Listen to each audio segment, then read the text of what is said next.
So now let's talk about one of the greatest scenes on film I've ever seen, which is the first Russian roulette scene on the river, where the Viet Cong has De Niro, Savage, and Walken imprisoned, and they're forcing all the prisoners to play Russian roulette with each other, and the various Viet Cong guys are betting on it.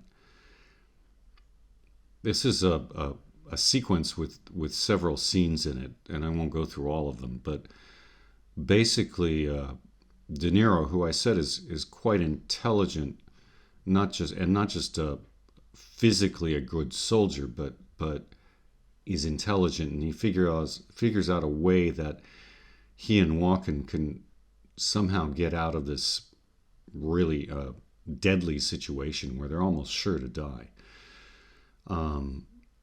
And the idea is that he's going to try something extremely risky, which is to ask the Viet Cong leader to put 3 bullets in the gun instead of 1, which for all the Viet Cong guys will be more fun. But at the same time, if he and Walken can get a couple of the empty chambers out of the way, they can use the rest to shoot the Viet Cong guys. This is the idea. Now, it's obviously risky because with 3 bullets out of 6 chambers, there's a pretty good chance that one or the other of them are going to be killed before they're able to pull this off. So they each have to take a shot. Then there's going to be only 1 empty chamber, and they have a much better chance of shooting the Viet Cong before they're shot. That's the setup. But the Viet Cong guys, first of all, are great actors too, and they're extremely believable. And the leader is very tough and very firm, and he's slapping them in the face to get them to shoot the guns at their heads. And the other guys are throwing money on the table, and the atmosphere is absolutely horrendous. And De Niro's trying to manage it. At the same time, he's incredibly angry at the Viet Cong guys, and is threatening them and calling them motherfucker and this and that, and at the same time kind of sometimes smiling at them, getting them to laugh, which is a little weird, but it's interesting and true. He makes it the unexpected truth in the situation, while Walken just is really scared. He's not paralyzed by it, but he won't put the gun to his head at first, and he's yelling, "God damn it," and slams the gun on the table. "I won't do this." But De Niro keeps telling him, "Do it, shoot, do it, come on. Don't let these motherfuckers think you're weak. You got to do it." This sort of thing. And the tension just builds and builds and builds. Both of them aim the gun at their own head, and click, no bullet. One at first Walken, then De Niro. And actually, no, first De Niro and then Walken. And then De Niro gets the gun again. And this time, there's 3 bullets in 1 empty chamber. So this is the time he turns on the Viet Cong and shoots them before they have a chance to react. And Walken is there hitting them with something or other. And they escape, and they're able to escape the Viet Cong and go down the river. And they save John Savage, who's in a kind of water pit, eaten by rats, but they save him. But this sequence is so incredibly spontaneous that literally you do not know what these guys are going to do next. De Niro, Walken, or the Viet Cong guys either. They're all great actors. Was it improvised? Well, in the development of the scene, it probably had some improvisational elements. Or within a particular shot, the director said, okay, you can ad-lib, you can add a motherfucker, you can do this or that. But you have to see that the scene is shot from different angles, so that it does have to match, if you know about matching shots. So basically, they have to do the same things every time. So what happened? Was it developed in rehearsal? Was it, as is common with these things, they they keep shooting what they call the master shot, which is the wide shot of everything, until they get the one they want, where they say, yes, that's the scene. And then they shoot two shots, singles, close-ups, any traveling shots, any other shots they want. Which they did of everybody and every character, even the Viet Cong guards at the side who don't do that much, but they do get cut to now and then for reaction shots. So all of it is in the end choreographed, and yet there's a great deal of freedom within it. To what extent do they repeat exactly the lines, exactly the motions? We don't know. We weren't there. At least I wasn't there. But I've participated in this sort of thing myself, both as an actor and director.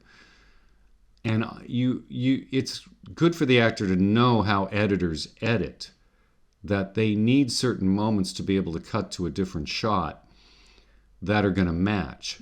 So you may think to yourself, okay, when I have the gun at my head, there's this kind of wide close-up on me, and they're going to cut to the other guy looking at me, telling me to shoot, or the leader of the Viet Cong slapping me in the face. They're going to cut to those shots, but I know they're going to do a straight, long, large close-up on me. The large because they have to see the gun and my arm motion. So within that, I can match just enough and be spontaneous and do whatever I want just enough that they still have cut points, but I can throw something in I didn't throw in on the last take. And that will probably work. So that's just technical, but it's important to know as an actor.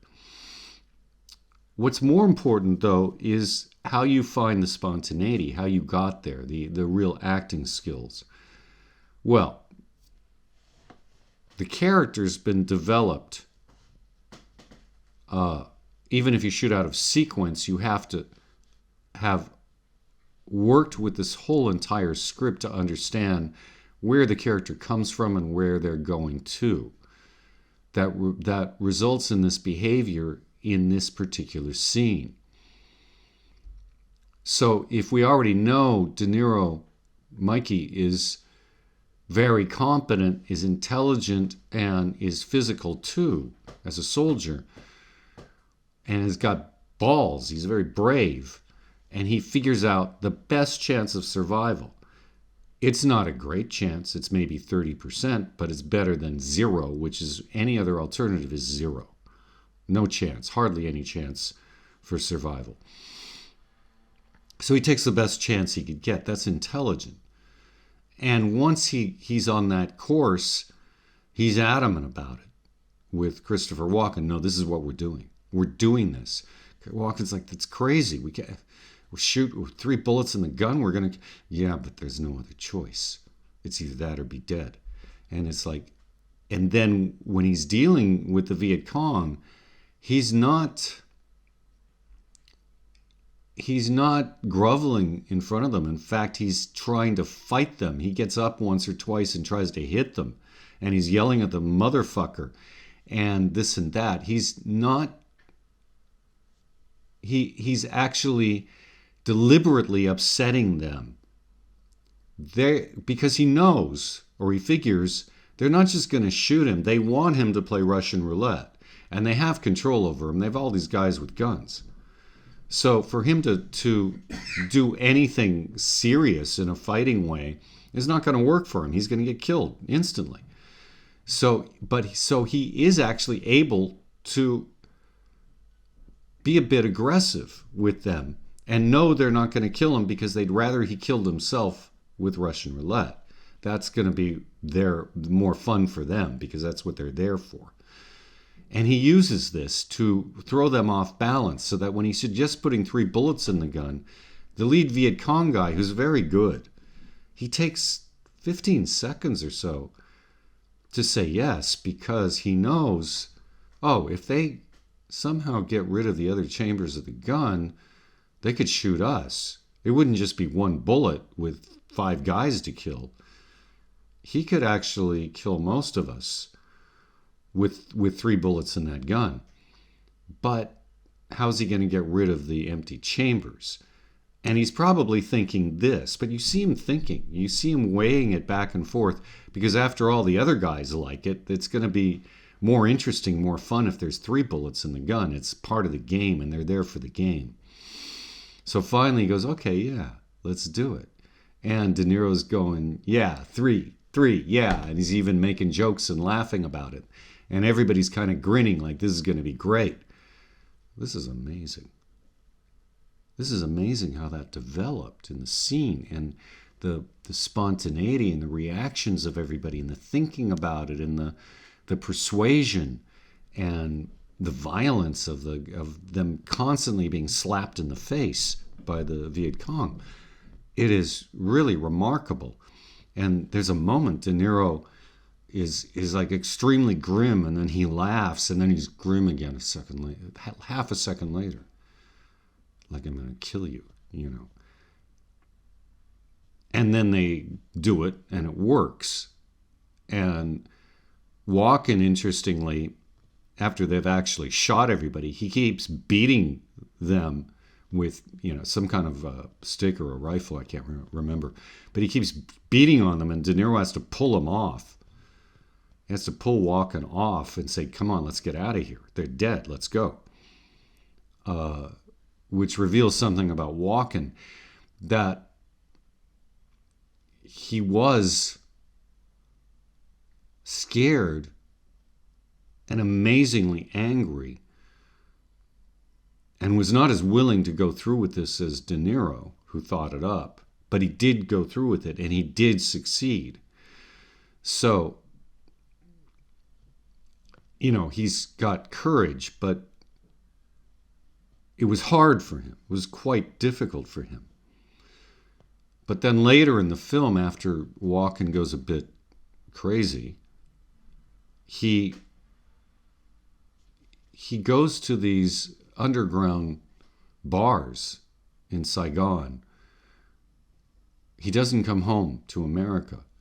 He goes in these bars and plays Russian roulette and makes a lot of money. He knows eventually he's going to die from it, but in the meantime, he does that. For some reason, he can't face going home to Meryl Streep and to America. He can't. He's changed too much. He's gone to another place almost. And in the last Russian roulette scene in Saigon, when De Niro actually comes back from America, where he and Meryl Streep have become lovers, and nobody knows what happened to Walken, he's missing. And De Niro, though he's now lovers with Streep, he loves Walken, and Streep loves Walken. That's what I was talking before about this interesting relationship with the three of them. He gets on a plane and goes to Vietnam, goes to Saigon, and keeps searching all over the city until he finds this Russian roulette bar, and tries to convince Walken, who pretends not to recognize him at first, to go home with him, and Walken won't do it. And Walken keeps playing Russian roulette. And finally, De Niro sits across from him at the table to play Russian roulette with him, even unloading a chamber of the gun, to show Walken he's willing to die to save Walken, to take him home. And it's interesting, in the first part of the film, that Walken says to De Niro, whatever you do, take me home.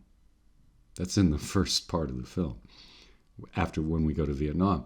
And this is what De Niro's trying to do. And so what you see in that scene, it's very interesting, is Walken is like almost a zombie. He's going through the motions of the Russian roulette. And he kind of knows it's De Niro there with him, but he doesn't seem to care. He doesn't totally know, it seems. But De Niro's willing to lay down his life. So this is one of the most difficult things in acting, because you can't exactly show it.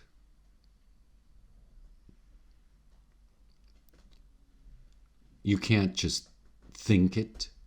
You have to have it in your body, in your emotions, in your soul, in a real way. Not an overdone way, not a melodramatic way, in a real way. Which may involve, as in this case, actually not doing that much.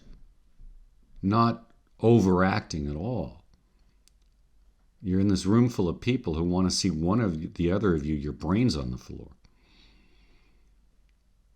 And you take a gun, you put it to your head, and you pull the trigger.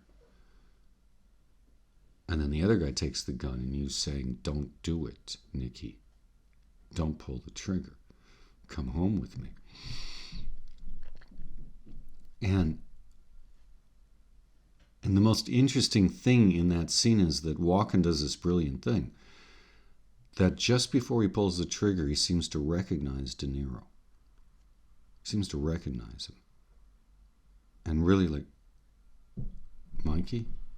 He says his name. I think he says his name. Or he seems, in his eyes, he recognizes him. But his hand was already going to the motion of pulling the trigger. Because that's what he's been doing. It's part of his muscle memory. And so he recognizes him, but he still pulls the trigger. Boom, he's dead. Blows his brains out. That's an incredible moment that Walken has. And incredible between the two of them, because you see all the love in that moment these two men have for each other. It's really quite extraordinary. And that's great acting. Great acting. And not easy to do. And you can't push it. You can strategize in a way, the elements, the colors on the palette you're going to use, but you can't decide in advance how it's going to happen. You've got to let it be experiential. You've got to take it moment to moment to moment to moment. When method people talk about moment to moment, what does that mean? That means what we're talking about is you don't know actually what the next moment's going to bring. I mean, yes, you read the script. Yes, the part of you knows, but you have to not know and not anticipate in the moment. One of the most important principles in acting is non-anticipation. You don't know what's happening in the next moment. If you anticipate what's going to happen, it's dead. It's dead on arrival. There's no life in it. Even though take after take, you have to do basically the same thing. You have to match shots, but you have to, when you're living it, in each take, not know. Not know. All the elements have to be there to be drawn on. That's the important thing. It's not just, I just go and do it. No. There's a lot of work that goes into setting up the palette of colors, of possibilities, but you don't know till you get there which one pops up. And that's what makes for great acting.